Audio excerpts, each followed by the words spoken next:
The King of Podcasts Radio Network proudly presents the Broadcasters Podcast, where we dive deep into the media industry headlines and dissect the digital disruption that diverges the masses into the new media counterculture and away from the media establishment. Here is the King of Podcasts. Yes, I'm doing the Broadcasters Podcast a little bit earlier than usual. I'm putting it out early because I'm recording it early. And it's because it has to go with the same reason why I had to go and buy tickets, movie tickets, for the upcoming Spider-Man Away From Home debut, which is this Friday as I record this program, because it was going to run out. And the anticipation for this movie is fever pitch right now. So I couldn't help myself. Let's talk about it. Let's get into this. Let's get into the whole idea how Spider-Man No Way Home is geared to clean up with about $300 million box office this weekend or next week as well for Christmas Day, because there's a lot. I mean, when you look at the theaters and what they're going to be running for movies coming up, it's a pretty heavy held lineup, which is why West Side Story is not going to bode well. They only made $10 million off a $100 million budget.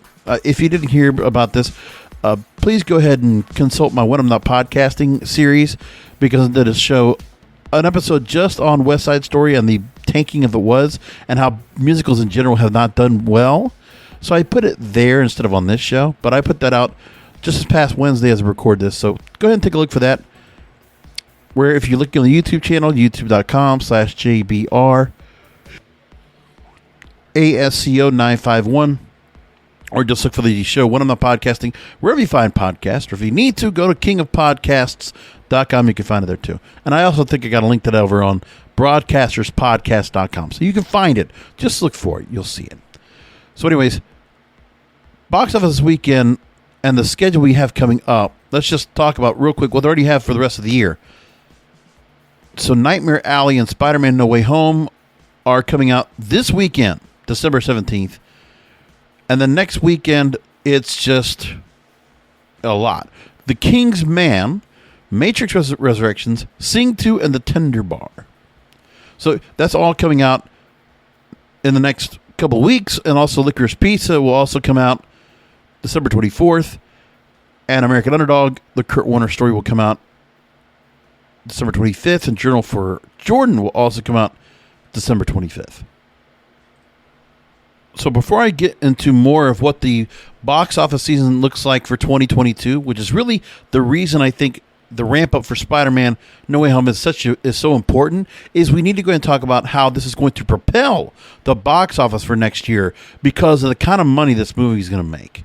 Okay, more than anything else this year, Spider-Man No Way Home will probably blow everybody out of the water when it comes to a movie that started in exhibition in 2021 and could easily become the highest grossing film of the year, the way it looks. And that's indicative of how we're going to just see big blockbuster movies, these cinematic universe movies. That's what's going to become, just the point. We got a whole bunch of stories that are going to support my argument here. So anyway, Deadline.com talks about, for all the Michigas exhibition has endured during the pandemic, which is the box office, the theaters, the physical movie theaters, because they had issues with streaming threats, day and date window crunching, which is what we had to deal with, where simultaneous movies were being pushed out in the movie theater and on streaming platforms. So like this time last year, Wonder Woman 1984 got released on HBO Max and theaters. And at that point, I couldn't even go see it in the theater. And I tried to watch it on HBO Max. It wasn't that good in the first place, but it was also not, it was just really couldn't get into it too much watching in December on HBO Max. It was really just, last year was very odd. And I'm glad we're not going to go back to that again, hopefully. Let's knock on wood, right? Knocking on wood as I speak. Well, you also have older people or older demographics not showing up, local ordinances, countless release date changes, eliminations. But Spider-Man No Way Home arrives this weekend to save the day. Your friendly neighborhood Spider-Man. So the hope is that Sony's theatrical window respecting release will help people coming back to the theaters in 2022, and that movie going will become a habit once again for the masses. The movie was co-financed at $200 million. This multiverse, whether either description works, sets off rolling audience screams at last night's world premiere in Westwood as various MCU and Sony Marvel cameos, spoiler alert, Doctor Strange is one of them, hit the screen. The picture's already 97% fresh on Rotten Tomatoes, ranking as the best reviewed Sony live-action Spider-Man movie to date. And I got to tell you, I did watch Away From Home.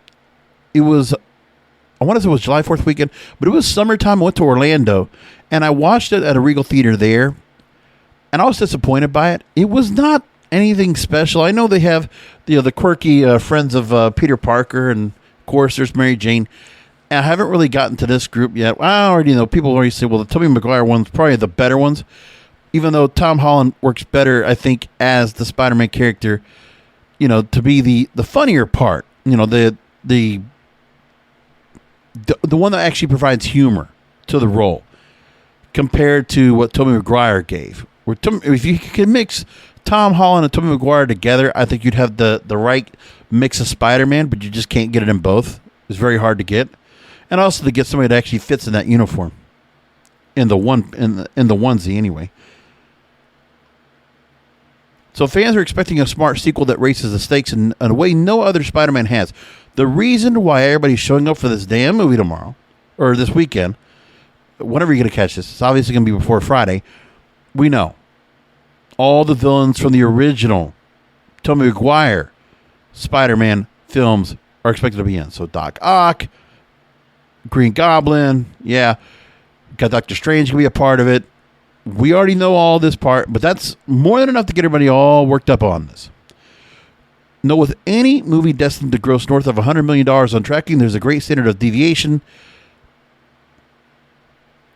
In the U.S. and Canada, Sony Pictures, who's distributing the film, expects $130 million as the movie's going to be pushed in over 4,000 locations.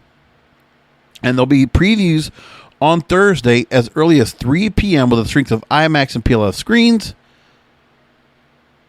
But then there are others that think this movie might make up to $200 million.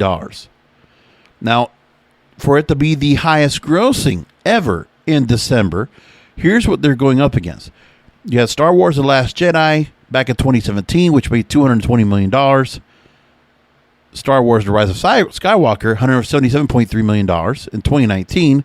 And Star Wars Rogue One, $155 million in 2016. So, Marvel taking the Christmas spot. Interesting. Instead of it being a Star Wars thing. But the pandemic changed everything. The other thing you got to think about as well is that this movie was also pushed back. It was actually pushed back twice.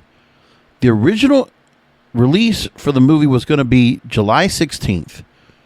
So it would have been right smack dab after 4th of July weekend. Then got pushed back to November 5th. And then it got shifted to just before Christmas. Now, as for where this movie is going to be run, they're expecting overseas it'll get $160 to $180 million. This will not be running in China as of yet. And it probably won't happen until next year in China. But they're already expected to go ahead and roll out the movie Wednesday in Korea, the UK, France, Russia, Mexico, and Italy. And then Friday, the U.S. will be joined by Germany, Brazil, the Netherlands, India, and Spain. And that this movie could be the first one during the pandemic to ultimately cross $1 billion without the help of China. Every projection says $290 million pretty much is a given. And I can already tell you that's going to do really well because the pre-sales were crazy. For my Regal Theater, where I'm at in Royal Palm Beach, Florida, okay, West Palm Beach, roughly. My theater is suburban. It's 10 miles west of West Palm Beach.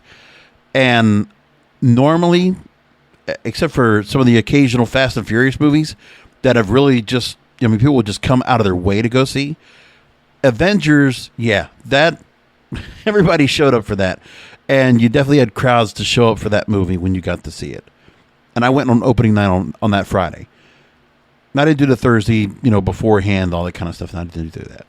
But this right here, I mean, when I decided to go and order online, I was just thinking, man, this movie's getting a whole lot of press right now. And I was just looking at everything being written about it. And all the hype going up on TikTok especially. And I'm saying to myself, man, I better go buy me a ticket early. So I had never done a pre-sale in my life for a movie. I never bought tickets before the movie came out. Never did that before. But it was available. And I look, and like my normal seat, I actually even almost picked the same aisle, the same chair. Every time I watch a new movie, it's just almost like a superstition. Like if I don't sit in row F, seat 1, right next to the stairs, then I'm guessing the movie might not do so well. Like usually that's where I got to sit. And I'll tell you, that seat was available, but man, the rest of the theater was starting to fill up. I've never seen that before. So if I see that going on, that's just enough of a tell to me. This movie's going to just blow up. And I know. And I've heard people talking about it, and they're all up about it. And by the way, I didn't get anybody else to go with me. I'm not going to bother with that part. I'm going by myself. I'm going to enjoy it, and it'll be nice to get that live crowd, a full house. It's a guarantee. I'm going to have a full house to watch a movie, which I haven't had anything like that since Avengers. I can't remember the last time I got to see a movie in a full house. Where at the theater I'm at, if I'm correct, I believe I'm watching in the RPX. So that's at least about 300-400 people right there. And that's the great sound, the better picture. And for that movie, I can only imagine what it's going to sound like. Like, I remember Avengers. Remember when, we all remember when Thor caught Captain America's shield. It's like, everybody got all that. And, yeah, that was amazing. And that crowd was totally into it. We always got a good MCU crowd at that theater that will show up. Not so much for all of them. Like Eternals, not a big crowd for that. And for Shang-Chi, half full. But then again, those movies did not perform to the level what this movie's going to do. But this is what's going to draw people to the theaters in the first place. They're going to go watch for these kind of movies again. That's what we're going to do. The other movie I'm going to watch this weekend, I'm going to go watch Nightmare Alley. I'll just probably watch it on Saturday, which also looks pretty good. Critically acclaimed. It's got a good cast in it. And why not? Yeah, I'll go watch that. I might go ask a cousin or friend of mine to go ahead and go watch it if they feel like they're going to go into it. They feel like they want to go see it. So I'm all into that. But there you go. Spider-Man No Way Home is going to do really well. Let me get what Variety is talking about this as well. There's a lot of epicness to go with this movie, especially for Marvel, to get the cinematic universe into something that's really just going to be a spectacle, an event you have to go and watch. So this is what Variety is talking about, is that Tom Holland cleans out the cobwebs of sprawling franchise with Multiverse Super Battle, that this movie will spin 2 decades and 3 iterations of the Spider-Man brand into a satisfying meta adventure. Now, everything is meta. Everything's metaverse. That's what they're all using that word now. It's the in word for 2022. Metaverse. Watch. I'm thinking somebody else is going to make a different name. I talked about Metaverse a couple weeks ago here on the program. Go ahead and look for that. Or was it last week? It might have been last week, I think. Hard to kind of keep up sometimes. So, in the story they say, what do you call the opposite of a reboot? The system overload of Spider-Man movies. This is the 9th movie of Spider-Man by the Marvel and Sony franchise, from Sony Pictures and the Marvel folks, which is going to connect Tom Holland's spin on the web slinger with previous live-action versions of the character by first reassembling a rogues gallery of all the villains Peter Parker has vanquished to date. And returning director John Watts, whose bright, slightly dorky touch lends a welcome continuity to the latest trilogy, wrangles the unwieldy premise into a consistently entertaining superhero entry, tying up 2 decades of loose ends in the process. There's supposedly some spoilers. I'm not going to get to those on here. I have not watched the movie myself, so you're not going to get anything new out of me. The mind-bending plot hinges on a convenient comic book device called the Multiverse. So it'll allow infinite iterations of Spider-Man, mineral, vegetables to exist in their own parallel dimensions. It's a radically different strategy from the one that Sony has been peddling until now, where the studio simply recasts the character every few years without offering much in the way of closure to fans of Tobey Maguire or Andrew Garfield's outings as Spider-Man. So they go into the movie itself, just catch it this weekend. Tell me what you think. I'll be there with you. Popcorn, Diet Pepsi in hand, Diet Pepsi in hand. I'll be there watching, probably grab some candy. It'll be fun. And I might go and just bring it up a little bit on next week's show, just for the thought. Now, as for next year, you think we're going to get something huge coming out of, the superhero movies that we had, going back to pre-pandemic and what's coming in? Because next year, as I said, the lineup continues to build up. There are so many movies coming out that, just off of January 7th, there's a movie called The 355 I absolutely want to go and watch. And that's Jessica Chastain and Penelope Cruz, and I forget who else is in it. It looks really damn good. A spy movie. And let me feel the rest of the cast. Okay. Yeah. Diane Kruger and Lupita Nyong'o in the movie. It's good. Edgar Murray, Sebastian Stan's in it. It looks badass. That is January 7th. Then Scream and Sesame Street coming out the following week, January 14th. Other movies I got to look at that are just like, first of all, the superhero cinematic universe. Morbius comes out January 28th. We're getting one of those. We're getting a Marvel movie from the Sony side January 28th. But we're not even waiting. The Jackass Forever and Moonfall come out February 4th. Then later, we got March 4th, we got the Batman, which, DC, they better get this right. I mean, I was disappointed by Suicide Squad, the second one. And, I know that, when it comes to DC, they've kind of hit and miss on a bunch of things. The Harley Quinn, the Emancipation of Harley Quinn, wasn't big into that. But meanwhile, Shazam was awesome.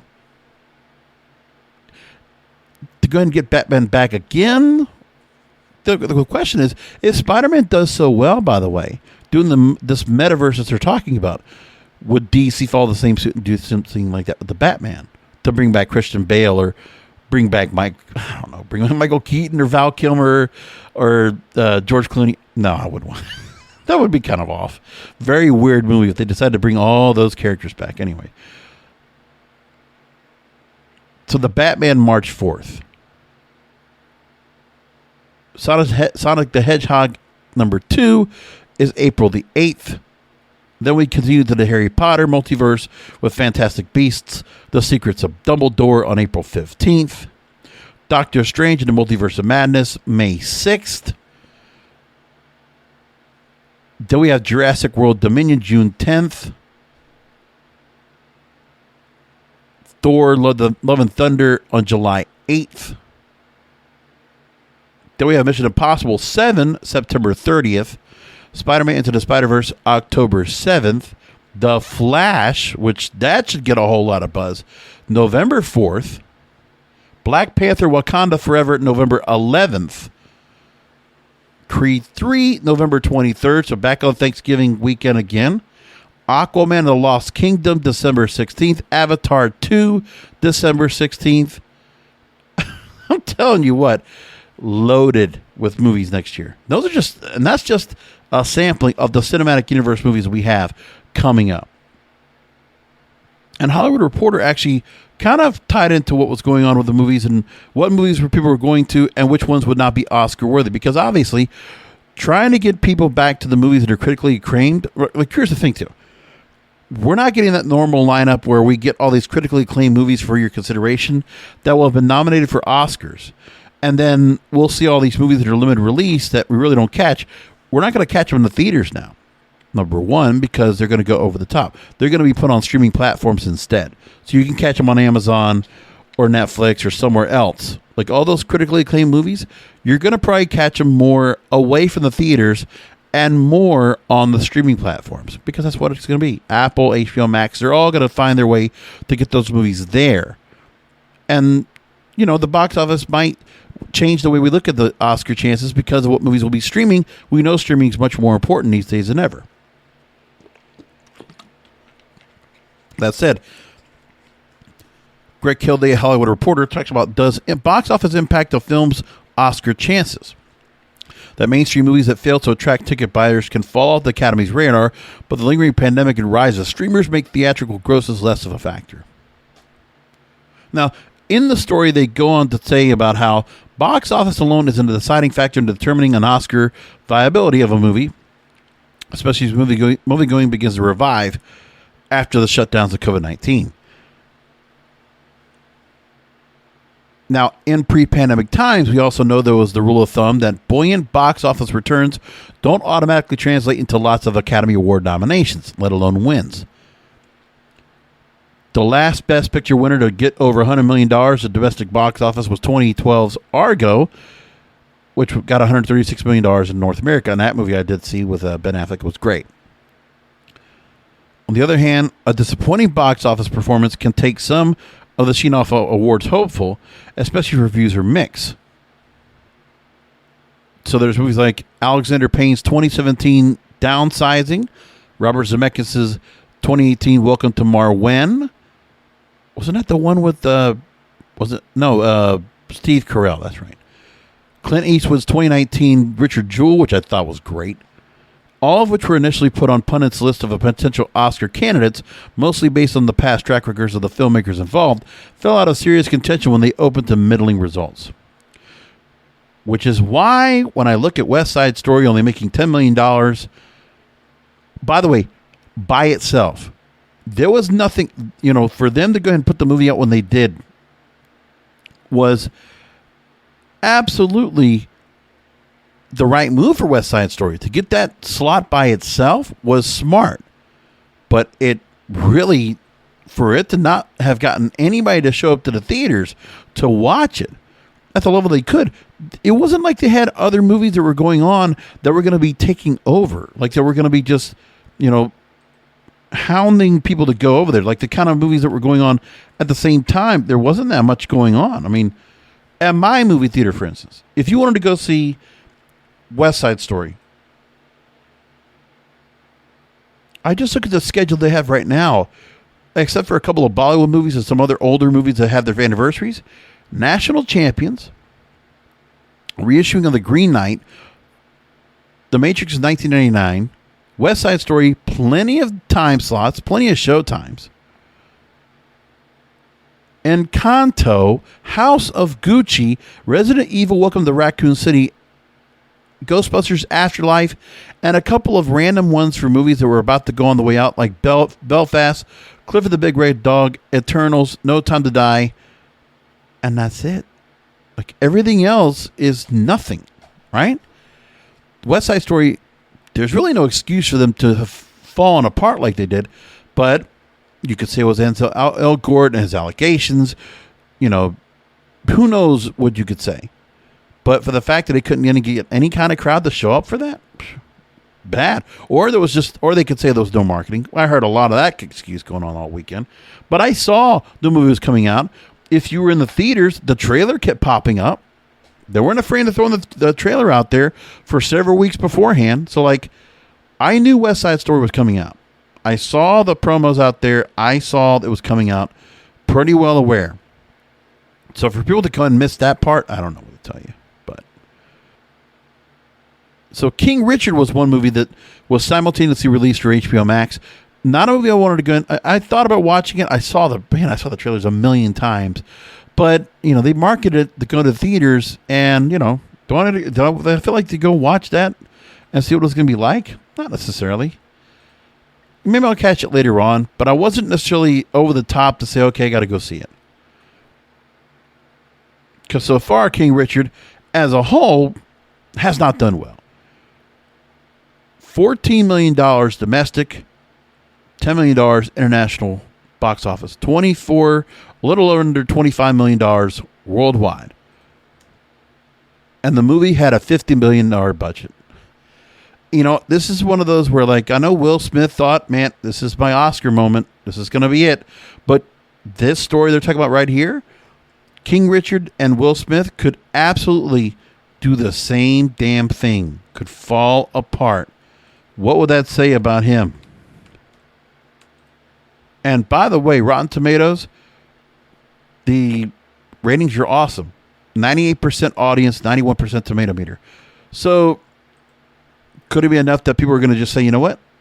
The Oscars might not give him it. Or will they give it to him? I don't know. But that's just something to be thinking about. So Warner Brothers had their day-and-date strategy to lure new subscribers to HBO Max. According to analytics outfit Samba TV, 707,000 households watched the film over the first weekend. The majority of them were not just 2-minute samplers, but watched the movie the whole way through. And even if you would have had the movie only in theaters, if 2 members from each household bought tickets at an average price of $9.37, the movie would have raked in an extra $13 million, and King Richard could boast more of a winning box office trajectory. But there would still be only half of what the movie was made for. Like, you would have to imagine they had to have made about $100 million for that movie to go ahead and break even. So when it comes to more specialized films where traditionally commercial success has been even less important and building an awards-friendly resume, the tea leaves are just as difficult to read this year. So there have been titles from specialty distributors like Searchlight and Focus that are not getting simultaneous releases on a streamer. But given the 2021 box office is yet to fully recover, they have given somewhat accelerated release patterns instead of slow platform releases, building from a few theaters to dozens to hundreds before going to wide release. Such films are being ushered into theaters more quickly. So they're changing the way they're doing things with the movies, the critically acclaimed movies, which sucks because I do want to see some of those movies where it is that way. We're like, okay, it gets a little bit of grassroots. It might not be in a lot of theaters, and I won't be able to watch it near my house. But then eventually I could go down to Boca, where I have a theater down there, which always catches more of the foreign films and more of the critically acclaimed fare, because a little more, hoity-toity, a little more preppy and a little more refined down there, you might catch Buff and Muffy, playing a little bit after badminton. Oh, let's go to the theater. We'll go and join in the living room theater over there. We'll bring some wine and caviar. No, I'm just kidding. Now, there are movies that do strike a chord at the box office that can trumpet Oscar potential, because you have Disney's Encanto. 5-day Thanksgiving weekend had $40.6 million. It's one of the best animated film contenders for this year coming up.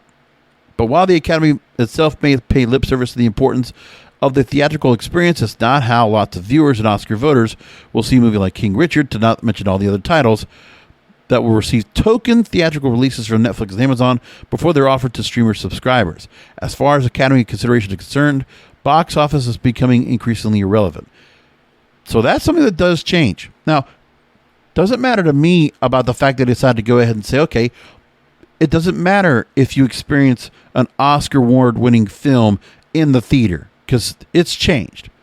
The digital disruption has changed what movies get the highest honor by the Academy of Motion Pictures and Sciences.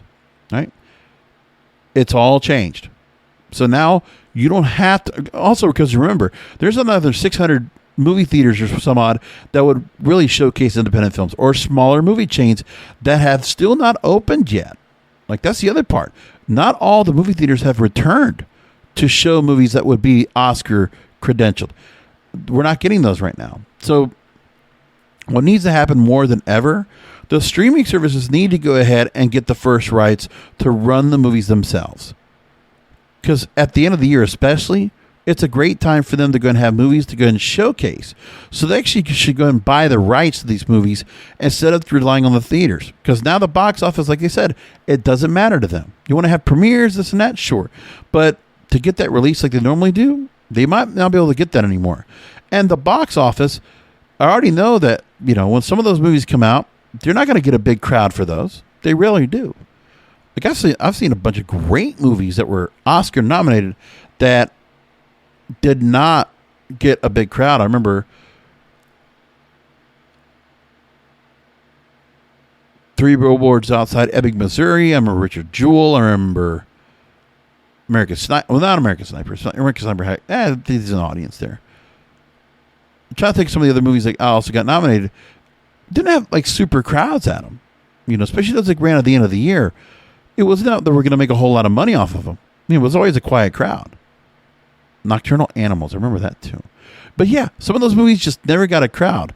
So for the movie theaters themselves, for the exhibitors, it doesn't matter for them. They'd rather have the Spider-Man movies where they can go and pack 4 or 5 screens at a time and just get the concession stand to get, torn up. Where I go to the theater this Friday, and I'm guaranteed that popcorn is going to be damn hot because they're going to have to have gotten it off the popper because they'll have popped so much popcorn to get it ready for me. Like everything will be fresh because they'll have run out of everything. Or they'll just be running through the rough shot. Like I'm going to have to get to the theater an hour early. And I never do that. I normally could go and leave my house 30 minutes before. And it takes 10 minutes to get there. Not even that. 10 minutes to get to the movie theater. I could walk there if I wanted to. It's so short. But I'll get there and I'll have to get there probably an hour early. I think the movie's like at 10:15. I'm going to have to leave my house at 9. A small sacrifice for Spider-Man No Way Home. So, yeah, fun like that. Okay, I got a bunch of other stories I want to go and bring up for the program tonight. Fading ratings. Now, as I bring up this next story, we're not going to talk about politics on this. I'll just bring the point across just to talk about how, what people are watching on cable television and what's happening. All right. Variety.com talks about how 24-hour news swallowed other cable genres' market share. Now, we're only going to talk about the numbers. I don't care about the shows themselves.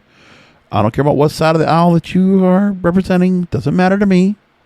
As far as I'm concerned, I have no party affiliation. I am an independent. And I don't have any spin in the game here. I'm not supporting anybody. I am on an island of my own. I'm a fence sitter. Just saying like that. Apolitical, this program.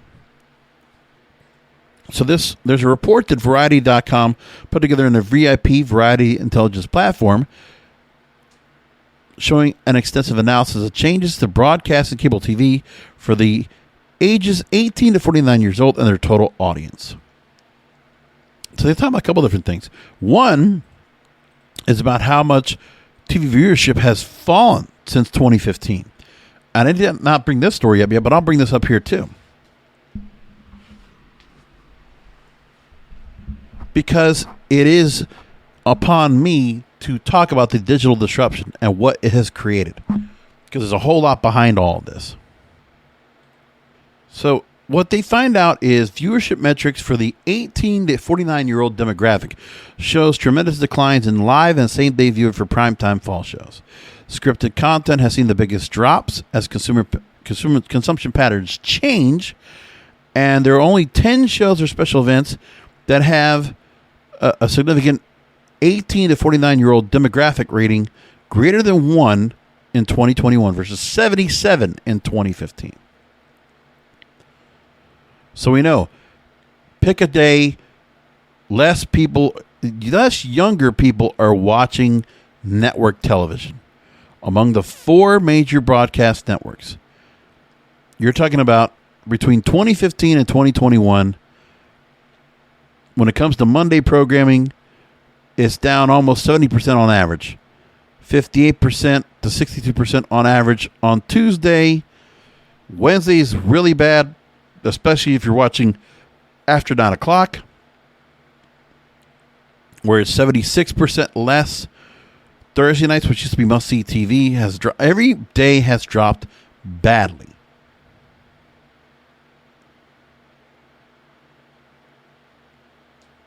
Now, if you look at the top 25 shows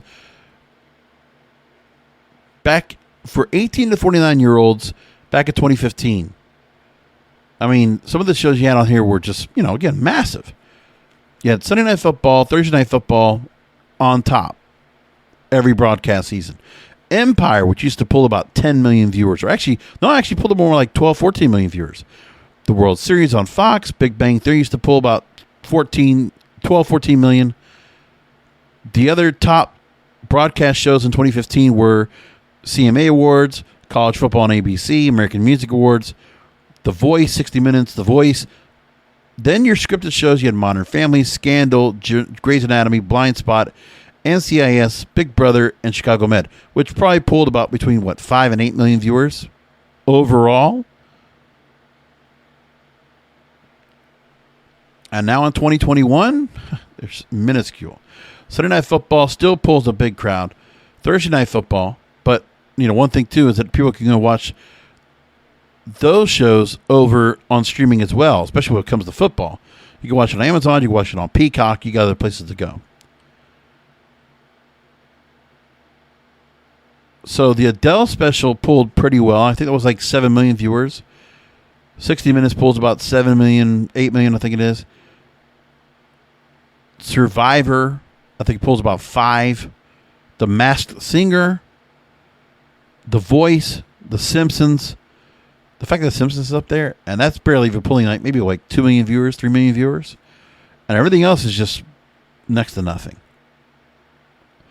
Now, some of these audiences are dwindling badly, like all the Chicago shows, Big Brother, 911, Bachelor in Paradise. But that's because 18 to 49-year-olds are not watching these shows. It's everybody that's 50-year-olds and over.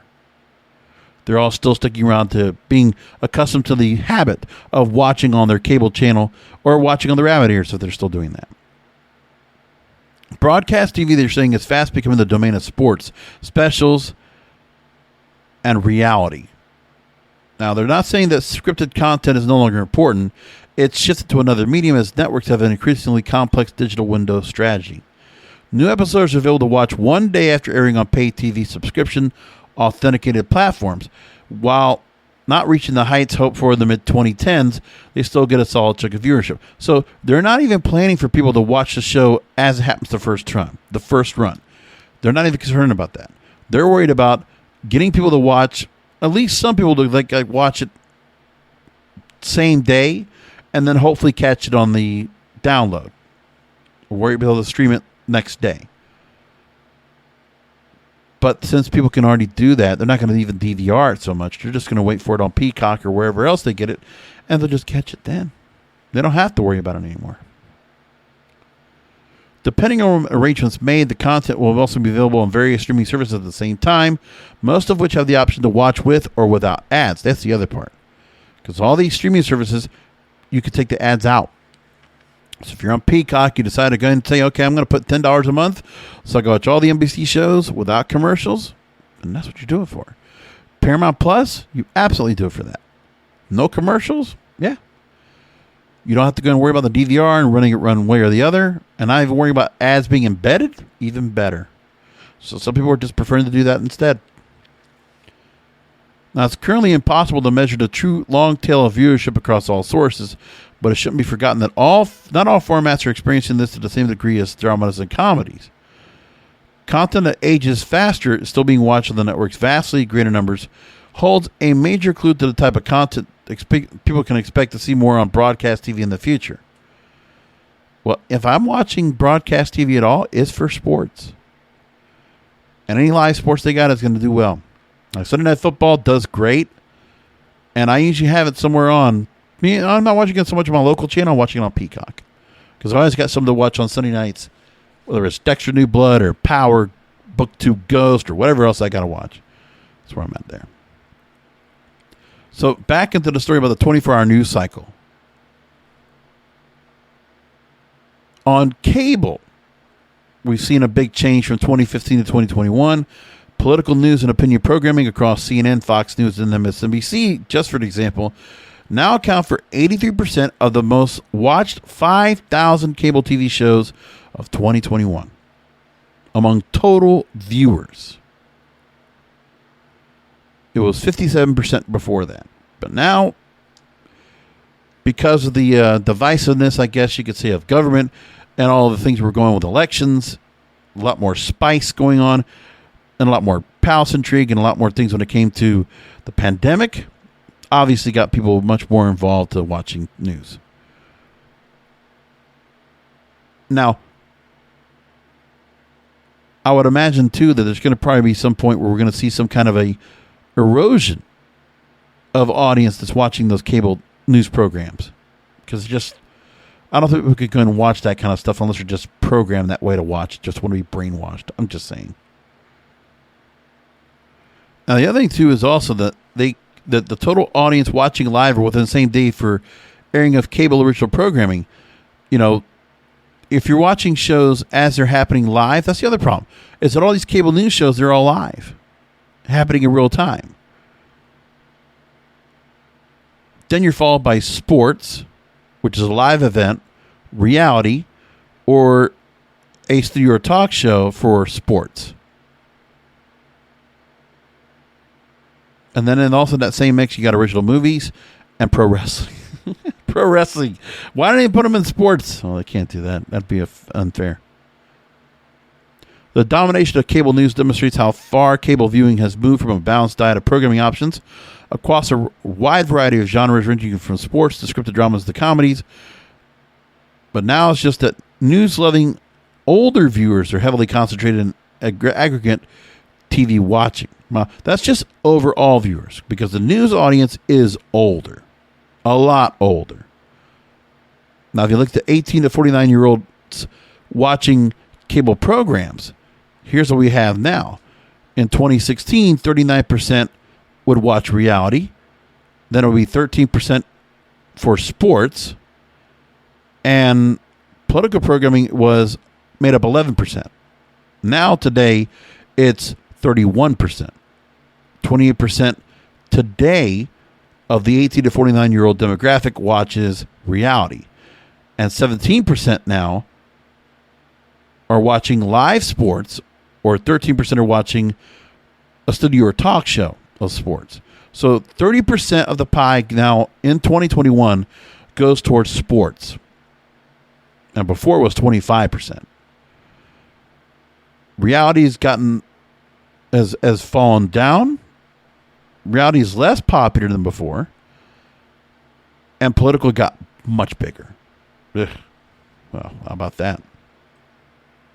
Staying in television, there's a lot being talked about when it comes to what happens in 2022, and I think this will be an important thing to say. And I still got to do more of the year in media in 2021, which I don't think I'm going to have time to go and put that in this program to fill it in an hour, but I'll try to get more into it next week and continue on that part. In the meantime, streaming platforms. The word in 2022 is that we're going to probably see some consolidation, because the innovation that we've been getting from all these streaming platforms is going to probably slow down, because we're going to have now companies that are going to probably go and combine to bundle themselves together to make it much more affordable to the consumer out there. Much like cable. You knew it was going to happen at some point. The past 18 months have seen no shortage of mergers and acquisitions, but will all the consolidation lead toward innovation? And StreamingMedia.com is putting a story out that say they don't think so. Now, there could be some innovations through a standardized way of authenticating users of premium video on demand after the single sign-on. So there are a number of options available that Apple, Amazon, Facebook, Google, and Samsung have, but none of them have been consistently adopted by a large group of providers. The other could be innovation in the ability for subscribers to view content they subscribe to in their home country when they're traveling abroad. Observer.com puts a story out and talks about where we might go when it comes to consolidation. The streaming wars will end in treaties. They won't be pretty, Brandon Katz wrote back in April, bringing the story up. Because we already know that Disney picked up Fox and the full control of Hulu, while they still have their streaming platform Disney Plus, and now they have the Disney bundle. AT&T acquired Time Warner to create Warner Media, roll out HBO Max. Comcast snapped up Sky and launched Peacock. And all these multi-billion-dollar deals were aimed at better competing with Netflix and Amazon Prime and others. So there will be a time where you'll have more companies decide to go ahead and partner up, because the filmed entertainment and TV industries will be largely driven by streaming services providers' need for larger content catalogs to satisfy consumers' insatiable demand for hit content. So you'll see companies like Viacom, CBS, which run Paramount Plus, NBC Universal, which runs Peacock, Warner Media, which runs HBO Max, MGM, Lionsgate, which runs Stars, and others could be potential combination candidates. And we might start seeing some of this together. It's just what'll be interesting is who will decide to go ahead and get into bed together at some point. Wired.com also talked about that because streaming could be dominated by a big three, they said back in May. Saying the more things change, the more they stay the same. That one of the effects the streaming wars had that moved the battle for culture domination to a new front. Controlling Hollywood stopped being just about who had the biggest weekend opening at a box office or a massive hit during prime time. There was a turf war over intellectual property, becoming a land grab effort to see who could bulk up their streaming service with the best library content, which was fun. Big media corporations started pulling it back and launched bespoke streaming services to host. So there's no telling what mergers will look like to average consumers, but offerings of Discovery Plus, combining those with HBO Max, or the way that Disney Plus has offered the bundle with Hulu and ESPN Plus, what could very well happen is we'll get back to all the programming being handled by 3 or 4 networks, which is what we had in the days of television with CBS, ABC, NBC, and Fox. So they could just decide, you know what? Then you're going to be left with multiple options, but a select few, as opposed to all these different options. But this is the catch-22, because you might want to go and have a plethora of streaming services to provide from. But again, to go and buy Paramount Plus, which has a lot of good stuff on it, say you want to buy Apple, say you want to buy the Disney bundle, you want to have Netflix, you want to have Amazon Prime, you could go through the whole hodgepodge of saying, oh, okay, you know, we'll just use multiple accounts, and, you know, I have this, you have this, and I'll use this off of you, and family members will go and work off each other. Sure, there's that part as well. Because the thing is that these services, they're not going to just go and bring their prices down to make it affordable for everybody, where every platform comes down to like $5 a month. No, they're going to try to make it $10, $15 a month, and they can try to get it more with a bundle. They will. And then at the end of the day, you're going to get what you have similar to a cable bill, except with all the extra fees and without the box to control you. So it still gets to be better at the end, but, you know, you'll have all these bundles, and then, you know, is it going to feel good still trying to use the platform that you have, whether it's Chromecast or whether it's Amazon or Roku or whatever it might be that you're watching your content on? That's the question. 2 other stories before I wrap up. Music Business Worldwide put out an interesting story about, are we witnessing the rise of the $9.99 creator subscription economy? Because for the last 20 years, music fans have been paying $9.99 a month for subscriptions to an individual music streaming service. That goes back to Rhapsody back in 2001. So the idea is, could that price point be increased at some point? Well, I know I pay $15.99 for right now for families, for my family Spotify plan, which I don't mind so much. But, you know, when you're used to paying cable, when you paid up to $120, $150 for a full premium package, or when I was of course, the music aficionado, buying CDs at $16 a pop every month for a new album, or buying new CDs, or buying used CDs in general, and at least spending $20 to $30 a month on new music, whether it was used music or whether it was something new that just came out. I mean, I was used to paying that much. And now, to get the music I get, the plethora I get for $15 a month, and the rest of my family can hear it, shoot, it's great. And same thing goes with all these streaming platforms. The same thing, too. So now there's a $9.99 subscription service for concert creators from Native Instruments. You now have a virtual instruments and effects database called Complete Now, Komplete. It'll offer beat makers, producers, and creators a collection of some of its most highly sought-after instruments and effects for a low monthly price. So, yeah, you want to get beats? You want to get instruments to put in your beat machine? Now you only got to pay $10 a month. Now you got that for the industry here itself. Creators can subscribe to Complete now on a monthly or annual basis, and until January 10th, 2022, they'll offer a 3-month trial for the service. And this is a new plan that's out there. Meanwhile, there's also other platforms like BeatStars, which you'll remember for being the source for the track used for Lil Nas X's breakout global hit Old Town Road back in 2019. They have a $9.99 per month marketplace plan for producers looking to sell tracks. BeatStars has paid out over $150 million to creators worldwide on this platform. Its marketplace is for sellers, quote, who want to grow their business and have access to selected features. Spotify has also a service they acquired called Soundtrack for Storytellers. They have a Music Maker's Premium subscription, which Soundtrap says is for aspiring music creators, starting at $7.99 a month, taken as an annual subscription and giving subscribers access to over 15,900 loops and over 860 instruments and sounds. They're making it so much easier to go ahead and make music these days. Instead of trying to create it on your own, you kind of just, piecemeal and template your whole thing now these days. That's where we are at. So we have that coming up next year where, just like everybody's kind of used to just paying the monthly subscription, well, it's now moved in the music industry for the musicians, for the creators, for the artists. The other thing that also is going to help the artists out there is how NFTs could disrupt a heavily centralized music industry, which is the whole idea of, trying to take the control away from the big, monstrous record labels. I just watched a couple of videos the last couple of weeks about Doja Cat, who's a son of RCA Records, and, everybody knows who she is.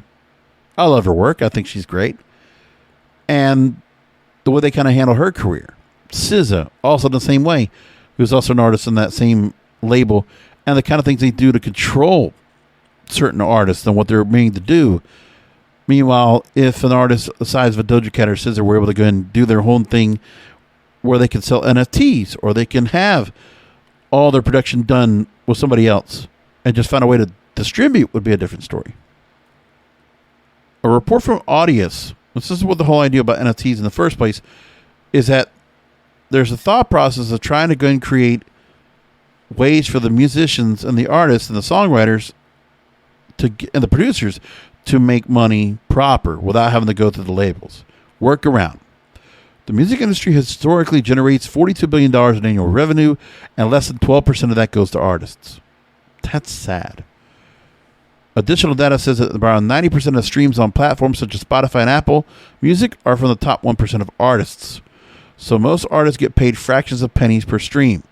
Meanwhile, Audius is a platform, a peer-to-peer NFT music streaming service, allowing users to upload their own music and monetize through tokens instead of royalties. And it would allow creators and consumers to both upload and listen to content for free without a third party. And Audius makes the point where there hasn't been anywhere until now for individuals who are not signed to a major record label to develop and grow an audience. Audius is utilizing blockchain technology to provide the platform for 90% of artists who are being pushed around and not catered to by massive record labels. I think if I have to look at what 2022 is going to look like next year, the big corporations are going to try to consolidate, try to go and do what they can to accommodate the consumer, to make it easier for them. The other part of the end is on the creator side, is we're seeing the whole metaverse mentality decentralizing and becoming your own storefront. If your artist is their own, as opposed to going to one particular database. That whole thought process, like a blockchain, that's becoming the trend now in 2022. We'll keep an eye on it and so much more. But anyway, that's how I'm going to leave things out here for the program tonight. I appreciate all of you listening, and as you always do. And, please make sure to go back to the rest of my programming here, the Broadcasters Podcast, which you can find, of course, at broadcasterspodcast.com. All of my content is there, and, I've put up, this is episode 205 of the series, and I worked damn hard to try to put this all together. And I really appreciate all of you checking in and enjoying the program as you always do. It's really wonderful that you do. Okay, I do want to get a couple more things into the year in media, and I'll do a little bit part two right now. And that was the part about celebrity culture in decline and influencers and content creators taking over, because as we were getting ourselves out of the pandemic, and TikTok was becoming much more infamous and just being much more popular, and the length of the stars that are beginning to be popular and getting noticed, and the musicians getting noticed on TikTok on a regular basis, the digital disruption really escalated when it came to streaming. It escalated the decline in celebrities and what they really were and what they were really doing. And I said the other thing too is that, the established media, they were losing their influence on the everyday public, because the Grammys, the Golden Globes, the Oscars all had bad ratings, because part of it was they weren't showing the live crowds. They weren't having like a big regular event. They were showing social distancing and all the extra masking and all the extra precautions. And it just changed. And then I mentioned how celebrities were getting criticized regularly. Well, the digital influencers were dominating because they didn't need the help of all the issues when it came to, getting the right lighting or camera work or whatever they had to do. Working on a shoestring budget. Working off a tripod and a ring light. Meanwhile, celebrities, without the makeup, with all the publicity, without the big help out there, became less and less relevant. And then seeing some of the celebrities coming over to TikTok and trying to stay relevant, and some of them doing a bad job. Also, remember Clubhouse was a thing last year, or this year? That kind of went down quickly, in my way. Then we had the Oscars going bad in April. I remember going through all that. It was really bad. And then I really just went on a tirade when it came to what was going on, where, everything online was affecting broadcast, cable TV, was affecting all the traditional award shows, celebrities, movies, all of it. It just was making a full change.